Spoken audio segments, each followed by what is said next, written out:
오늘 시는 다윗의 시로 굉장히 많은 분들이 알고 있는 유명한 시입니다. 이 시는 시의 분류상 참회의 시에 속하는데 제일 앞부분에 보면 작은 부제로 설명이 되어져 있는 것처럼 이 시의 배경은 정확하게 성경에는 사무엘하 11장과 12장의 얘기를 다루고 있습니다. 저는 이 부분을 보면 충격을 받습니다. 저를 보세요. 여러분이 누구든 간에 여러분이 지은 죄가 있습니다. 지금 감옥에 가신 분이든 그렇지 않은 자기 이름이 있고 그 사람이 지은 죄가 뭔지 이렇게 정확하게 쓰여져 있는 걸 보면 마음이 어떠세요? 이게 정말 우리 충격이지 않습니까? 사람이 지은 죄를 이렇게 모든 이들 앞에서 다 공공연하게 보이고 우리에게, 그리고 그걸 성경을 통하여 모든 사람들이 후대에 다 보게끔 한다는 것은 그 본인에게 수치입니까? 아닙니까?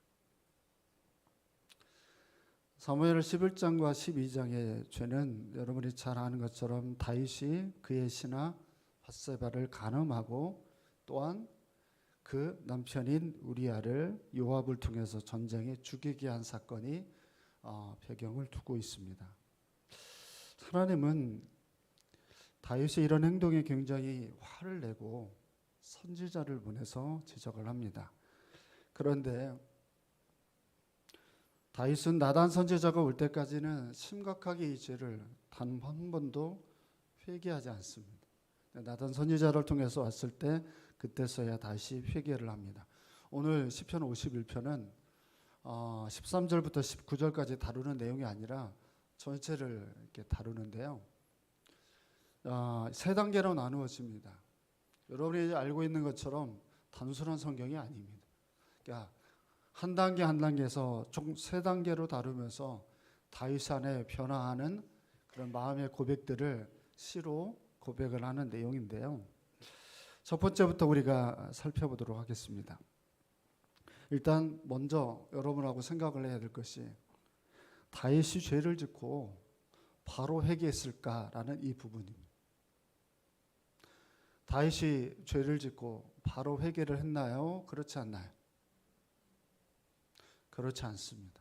다윗은 굉장히 심각하고 아주 못된 죄를 지었지만 바로 회개하지 않고 좀 전에 제가 말씀한 것처럼 하나님이 나단 선지자를 보내서 정확하게 그 부분을 전달을 하고 나서 회개를 합니다.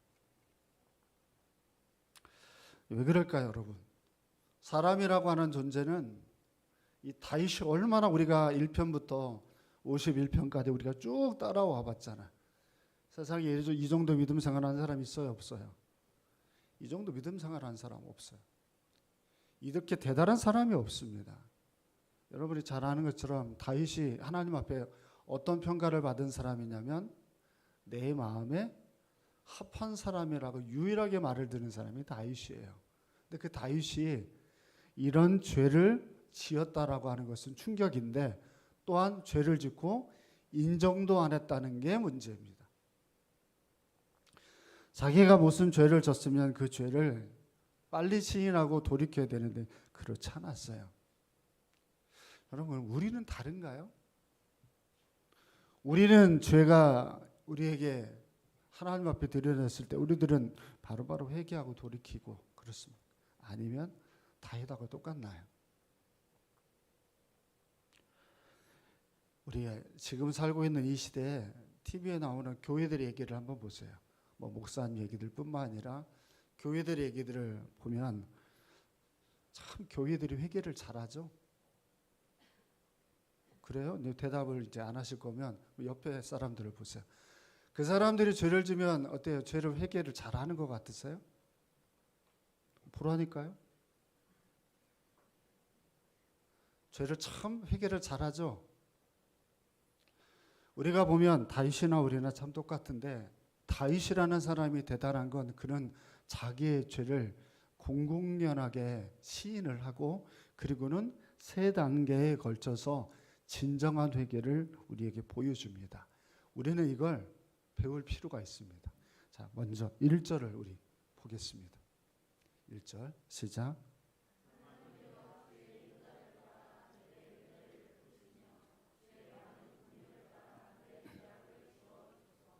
아멘. 첫 번째입니다. 첫 단계로 우리가 살펴봐야 될 부분에 그게 회개의 첫 마디입니다. 가장 첫 단어 뭐가 고백이 되고 있죠? 하나님이여 라는 이 부분입니다. 사람이 죄를 짓고 우리가 살아가는데 어떤 남편, 아내, 자녀, 주변 사람들한테 죄를 지을 텐데 그 죄를 이 사람이 지금 어떻게 하고 있냐면 이 모든 것이 누구 앞에? 이 모든 죄의 모든 것들을 내가 누구 앞에 졌다고 하냐면 하나님 앞에 졌다고 얘기를 합니다. 하나님 앞에. 여러분, 다윗의 회개의 내용의 첫 출발을 제가 강조하는 걸 잘 들으셔야 됩니다. 첫 출발에 이 사람의 고백은 하나님이여 라고 하는 부분입니다. 자기가 지은 죄는 그 사람에게 지었지만 이 모든 것은 내가 하나님 앞에 졌다는 겁니다. 하나님 앞에. 여러분, 우리가 짓는 죄는 사람에게만 짓는 죄가 아니라 그 모든 죄는 사실 누구에게? 하나님 앞에 짓는 죄입니다. 가장 우리가 죄를 지었을 때 가장 가슴 아파하고 가장 마음 아파하는 대상은 여러분 하나님이 가장 먼저입니다. 여러분이 지금까지 해왔던 모든 죄악들은 가장 위대하신 하나님 앞에 여러분이 지은 죄입니다. 하나님이여 주의 인자를 따라 내게 은혜를 베풀고 주의 많은 긍휼을 따라 내 죄악을 지워주소서 이렇게 얘기합니다. 보세요. 다윗이 하나님이여 라고 하며 자기가 지은 죄를 고백을 하면서 두 개로 자기를 덮어달라고 합니다. 첫 번째가 인자고 두 번째가 긍휼입니다. 그러니까 다윗은 이 두 가지가 덮여지지 않으면 자기의 죄는 용서함을 온전하게 받을 수 없다는 생각을 가지고 있는데 그 두 가지가 뭐라고요? 첫 번째가 인자고 또 한 가지가 긍휼이라고 하는 말을 씁니다. 이 두 가지를 합하면 그게 뭘까요? 인자와 긍휼을 덮으면 이 두 가지가 하나가 되어지면 그게 여러분 우리를 향한 하나님의 사랑입니다. 내가 죄를 졌고 내가 하나님 앞에 못된 사람이지만 하나님 당신의 사랑으로 나를 제발 덮어달라고 하는 이 다윗의 고백입니다. 이건 다윗이 하나님 앞에 이게 덮어지지 않으면 나는 살아갈 이유가 없다는 이런 강구함으로 자기의 죄를 진실하게 고백을 합니다. 2절도 보세요. 2절 시작.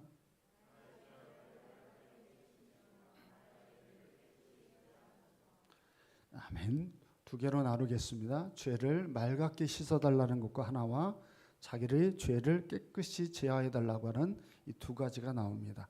자, 지금 우리는 회개의 단계를 지금 걸어가고 있어요. 근데 지금 첫 단계입니다.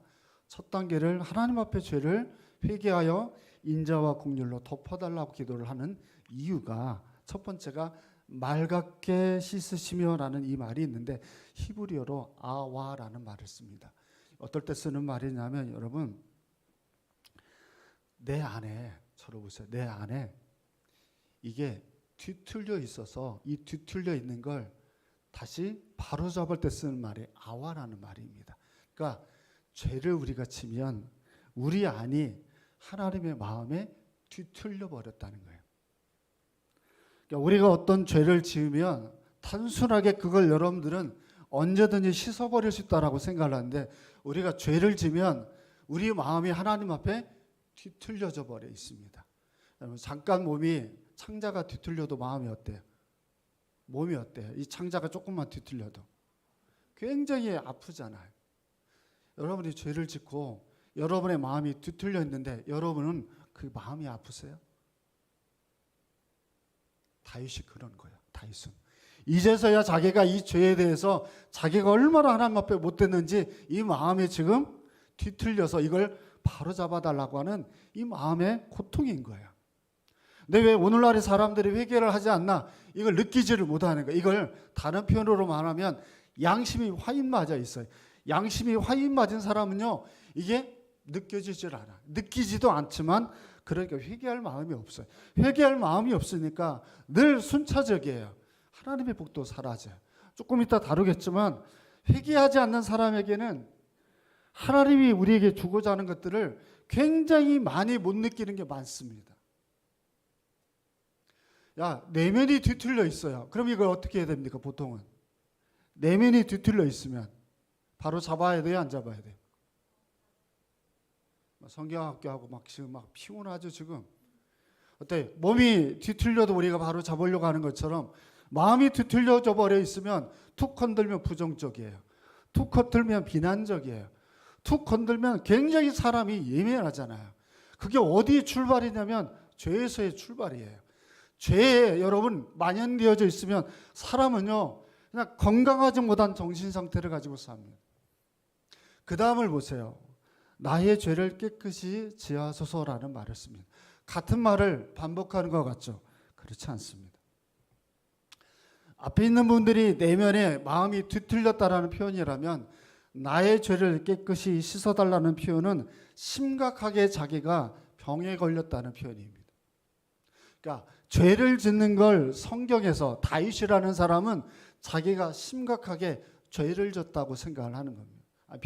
병에 걸렸다는 생각을 합니다. 여러분, 병에 걸리면 보통 여러분 어떻게 해요? 심각한 병에 걸리면 내버려 두죠? 저절로 나을 거라고 생각하고 심각한 병에 걸렸어요. 뭐 2달밖에 못 살아요. 그러니까 내버려 두죠? 어때요? 심각한 병에 걸렸다 하니까 뭔 말인지 모르세요? 심각한 병에 걸렸으면 보통 우리 어떻게 해요? 그걸 굉장히 고치려고 우리가 하잖아요. 우리가 하나님 앞에 지은 죄가 심각한 병에 걸렸어요. 근데 고칠 생각들이 없어요. 그러니까 건강하지 못한 자를 가지고 건강하지 못한 상태를 가지고 그렇게 만연 늘 뭐라고 얘기하냐면 주님 앞에 돌아갈 생각들을 하지 않고 고쳐지질 않잖아. 근데 보통은 다윗 같은 마음을 가져야 되잖아. 내가 지금 하나님 앞에 너무 영적으로 심각한 병에 걸렸다는 거. 그러면 여러분 모든 인간들은 다 그걸 고치고 싶어 합니다. 그래야 된다는 거죠. 그게 지금 다윗이 우리에게 보이는 태도입니다. 여러분 우리들의 신앙생활이 요즘 그런지를 돌아보세요. 애통하는 마음을 가지고 몸부림을 쳐서 내가 이제는 옛날처럼 살지 않겠다 라고 하는 우리들의 몸부림이 있을 때 우리는 얘기합니다. 제발 나의 죄를 깨끗이 지하여 주옵소서. 나의 죄악을 말갛게 씻어 주옵소서. 2026년 동안 여러분이 하나님 앞에 지은 죄들이 있습니다. 단 한 번이라도 이런 태도를 가진 적이 있으십니까? 내 내면에 뒤틀린 것들을 바로 잡아야 되겠다. 내 안에 이 죄악된 이 질병을 내가 고쳐야 되겠다 라고 하는 몸부림이 2026년 상반기 동안 있었습니까? 아니면 너무 방치한 여러분의 신앙생활은 아니었습니까? 우리는 가만히 제가 보면 너무 사람들이 강팍한 것 같아요. 다른 것에서는 그렇게 마음들이 아파요.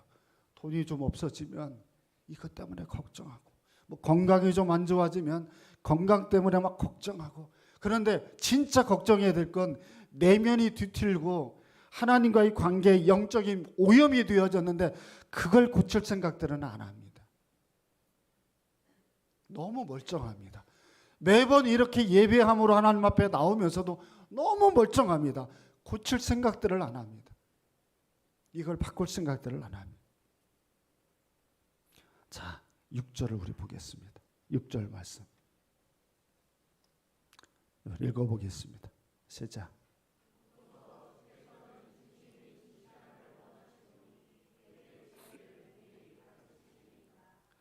아멘. 다윗과 우리의 다른 점입니다. 6절에 자 중심을 잘 보시면 이게 회개의 두 번째 단계입니다. 너무 마음이 아프고 뒤틀려서 견딜 수가 없어 다윗은 성경에 보면 일주일 금식을 합니다. 그런데도 하나님 앞에 지은 죄의 대가로 하나님이 그 자녀를 데려가 버립니다. 너무 고통스러운 그 순간들을 보내면서 그가 시로 고백을 하며 6절에 이렇게 고백을 합니다. 보소서, 주께서는 중심이 진실함을 원하십니다. 내게 지혜를 은밀히 가르치리이다. 무슨 얘기냐면 제발 내 마음에 이제는 돌아가서 하나님의 마음으로 변하기를 원하는 마음이 생겨버렸습니다. 회개는 느끼고 그리고 내 마음의 심령의 변화로 그 더 진일보하는 모습들을 가져야 됩니다. 좀 전에 말씀 제가 드렸지만 제가 목사를 27년째 하고 있습니다. 정말 자기가 지은 죄를 가슴 아파하는 사람을 만나야 되거든요. 목회를 하면서. 그런 분들을 만나면 저 사람 저는 굉장히 대단하다는 생각을 저는 합니다. 사람이 정말 못됐습니다. 가증스럽고 말짱청합니다. 자신들이 지은 죄가 굉장히 하나님 앞에 못된 죄임에도 불구하고 그걸 회개하려고 하는 몸부림을 가지지 않은 채 다 어떻게 하는 줄 아세요? 이렇게 덮습니다. 이미 여기가 썩어서 병들었는데 그냥 덮어버립니다. 멀쩡한 옷을 입고 앉아서 찬송하고 기도하는 척하면서 자기는 아무런 죄가 없는 것처럼 멀쩡하게 앉아 있습니다. 가슴 아픔이 있어야 가슴 아픔이 느껴져야 그걸 고칠 생각들을 할 텐데 그런 심령의 변화들을 느끼지 못한 채 어떻게 하냐면 계속 그걸 지속합니다. 함께하는 교회에서 예배를 드리고 변하신 분 한번 손 들어보세요. 내가 하나님 앞에 예배를 드리면서 가슴에 부딪힘이 있어서 이렇게는 살아가면 안 되겠다라고 하는 그 몸부림이 여러분의 마음에 녹화하고 계시는 분들 한번 손 들어보세요. 손 들라니까 드는 분들이 이렇게 계시네. 3분 지금 손 들었어요. 굉장히 감사할 일이죠. 다윗이 마음이 아픈 게 그러면 뭔지를 한번 접근해 볼게요. 다윗이 왜 이렇게 마음이 아팠을까? 자기 이름을 부르고 자기를 선택해서 왕을 삼아 주셨어요. 자기를 불러서 하나님께서 가장 소중하고 귀한 인생으로 그의 인생의 길을 열어주셨어요. 10년의 긴 기간의 고난의 시간에도 늘 지키시면서 푸른 초장, 맑은 시냇물로 그의 인생이 쓰러지고 넘어지지 않게 붙들으시려고 하는 하나님의 은혜들이 너무 많았거든요. 그 귀한 은혜를 자기가 배신한 거예요. 자기에게 부어주신 은혜가 너무 컸음에도 불구하고 하나님 앞에 자기가 드린 이 모습이 너무 추해서 그분 앞에 고개를 들 수 없을 만큼 너무 그분에게 죄송한 마음이 컸던 거죠. 사랑하는 사람에게 가슴 아프게 하면 그 사람 얼굴 보는 게 어때요? 너무 내가 사랑하는 존경하는 분에게 그분 앞에서 내가 너무 못된 죄를 치면 우리 어때요? 마음이 얼마나 마음이 아픕니까? 자신이 지은 죄가 나를 가장 사랑한 분에게 너무 큰 아픔이 되어진다는 이 사실이 이 다윗의 마음속에는 절규가 돼서 하나님 하고 그 심령의 변화에 이제 내가 정신 차린 거예요. 근데 아직도 이런 분들이 많죠. 무슨 일만 생기면 자기의 죄악을 보기보다는 다 남 탓이에요. 남편 탓, 아내 탓, 부모 탓, 자식 탓, 정부 탓, 다들 남 탓을 합니다. 이번 1박 2일 여름 성경학교하고 제가 정말 오랫동안 성경학교를 하면서 처음 제가 이번 성경학교 하면서 제가 느낀 게 뭔지 아세요? 아무도 불평을 안 한다. 정말 이 무더위에 정말 고생하는 사람들이 너무 많아요. 굉장히 힘들게 이 아이들을 하는데 아이들도 불평이 없어요. 이번에는 선생님들은 더 기뻐하기도 하고 또 주방에서 봉사하시는 분들은 너무 힘들거든요. 안쓰럽기도 하고 불평이 없어요. 이번 성경학교는 어떤 불평도 없는 성경학교구나라는 그걸 제가 1박 2일 동안 느꼈어요. 마지막 청소를 하고 끝나는 그 순간에도 남아있는 권사님 두 분은 화장실 청소를 이렇게 하시면서 다 갔는데도 가지도 않으시면서 그걸 하고 계시는 것을 참 보면서 참 굉장히 감사했어요. 여러분, 진짜 하나님 앞에 회개한 사람은 탓을 하지 않습니다. 내가 받은 은혜가 너무 크니까 남에게 내가 더 하지 못한 것들을 생각을 하지 다른 사람에 대한 내 마음을 질타하는 탓들을 하지 않습니다. 또한 여기서 두 번째로 뭐를 얘기하냐면 내게 지혜를 가르쳐 달라고 하는 얘기를 합니다. 여러분, 이게 무슨 고백일까요? 이제서야 제가 어떻게 살아가야 될까요? 내가 이렇게 잘못했는데, 내가 이렇게 못된 인간인데 그래도 하나님, 제가 이제 어떻게 살아야 될까요? 어떻게 하면 하나님 기쁘시겠습니까? 이 질문을 하고 있는 게 여기서 말하는 지혜를 가르쳐 달라는 얘기입니다. 보통 여러분, 내가 너무 잘못했지만 그 사람에게 내가 다시 잘하고 싶을 때 항상 그 사람이 원하는 뭘 하죠? 가장 기뻐하는 일을 하고 싶잖아요. 근데 내가 그게 보이지를 않아요. 근데 다윗은 그걸 자기에게 가르쳐 달라는 거예요. 내가 그렇게 다시 살고 싶은 거죠. 사람은 그렇잖아요. 죄는 관계가 단절이 되어지는 거거든요.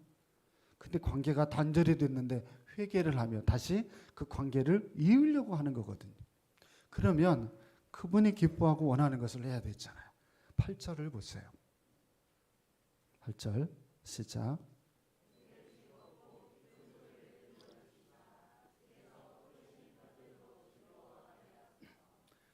아멘.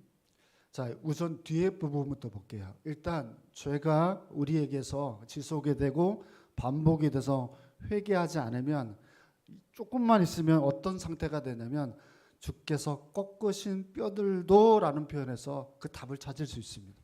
회개하지 않는 택함을 받은 백성에게 하나님이 죄의 대가로, 자, 다윗은 뭘 가져가셨죠? 자식을 데려갔어요. 자식만 데려간 게 아닙니다. 그 이후로 두 가지를 더 겪습니다. 자녀 간에 있어서의 큰 성적인 문제가 생기고, 두 번째는 아들이 배신을 해서 왕자의 자리를 잠시 내려놓게 되는 아픔도 겪습니다. 그러니까 자기 인생 일대에 지은 이 죄는 다시는 그 죄를 짓고 싶지 않을 만큼의 고통이고 괴로움의 연속이었습니다. 제가 왜 이 질문을 이 다윗을 통해서 여러분에게 하느냐라고 하면, 관계가 회복이 되어지지 않으면 우리에게 기쁨의 소리는 들릴 수가 없습니다. 왜냐하면 여러분 보세요. 뼈가 꺾어지는 고통을 경험하고 있습니다. 기뻐하고 즐거워하고 그럴 수 있어요? 뼈가 꺾어졌는데 사람이 거기서 찬양하고 하나님을 높일 수 있나요? 내면이 비틀리고 이미 심각한 병에 걸려 있는데 어떻게 기뻐하겠어요? 그렇죠? 그러니까 다시 내게 즐겁고 기쁜 소식을 들려달라고 하는 얘기는 관계 회복을 통해서 다시 뭐 하기를 원하는 거예요. 주님이 이 고통의 이 자리에서 자기가 벗어나기를 원해서 회개하는, 이게 다윗의 고백입니다. 여러분, 사실은 하나님은 정말 우리를 사랑합니다. 우리의 영혼이 잘 돼서 범사에 강건해지기를 원하는데, 우리가 영적인 상태가 무너지게 되면 하나님은 원치 않은 일을 해야 됩니다. 그 원치 않은 일이 뭐냐면 뼈를 꺾는 일입니다. 사람은 고통을 받아야 잘못했습니다라고 돌이키니까. 저는 늘 제가 말씀드리지만, 매 맞고 신앙생활을 하라고 그랬어요? 매 맞으면서 신앙생활 하지 말라고 그랬어요? 하고 싶은 분, 제가 내일 새벽부터 기도해 드릴게요. 매일 뼈를 꺾는 고통을 경험하게 해달라고. 자, 그렇게 하고 싶으신 분 있어요? 그러니까 죄는 자기에게 반복이 되거나 습관이 되거나, 그리고 그걸 회개하지 않고 지속하는 삶은 절대로 해서는 안 됩니다. 여러분 안에 마음에 이미 놓고 하고 계시는 하나님 여러분에게 지적하는 죄들이 있을 겁니다. 그 죄는 여러분이 내려놓아야 그게 여러분에게 복이 됩니다. 여러분, 살면서 저는 그래요. 이번 주에도 어느 분을 이제 월요일 날 잠깐 상담을 하고 얘기를 나눴습니다. 그분이 참 많이 회복이 되셨어요. 근데 우리 교회에서는 그렇게 많이 존재감이 없는 분이에요. 그분이 저에게 핸드폰을 보여줘요. 그 핸드폰을 왜 보여준지 아세요? 자기가 요즘 듣고 있는 찬양을 보여주는 거예요. 플레이리스트를 쭉 보여주는 거예요. 전부 다 찬양이에요. 굉장히 믿음이 없는 분인데, 굉장히 힘들고 어려운 시간들을 보낸 분인데, 그분이 다시 하나님 앞에 뭐가 시작이 됐냐면 내게 즐겁고 기쁜 소식. 찬양이 그분에게서 시작이 되는 거예요. 자, 10절도 보세요. 10절 시작.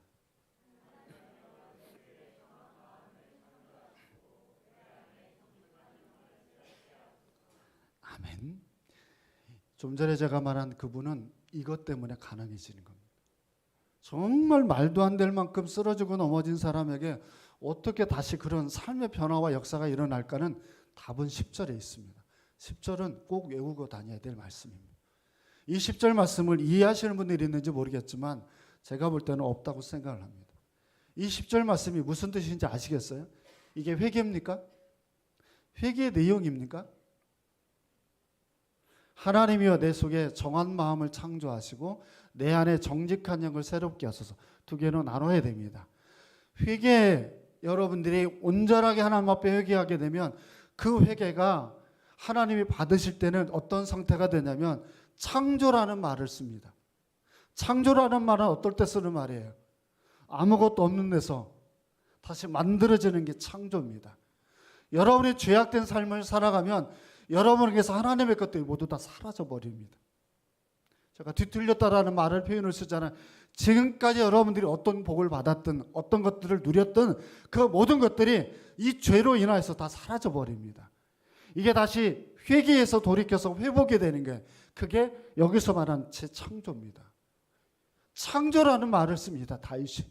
그러니까 내 안에 정직한 마음을 다시 창조해 달라는 거예요. 이건 내가 할 수 있는 거예요? 없는 거예요? 내가 할 수 없는 거예요. 그래서 하나님 앞에 뭐 하는 거예요? 회개함으로 하나님이 내 마음에 이걸 창조해 달라는 겁니다. 그래서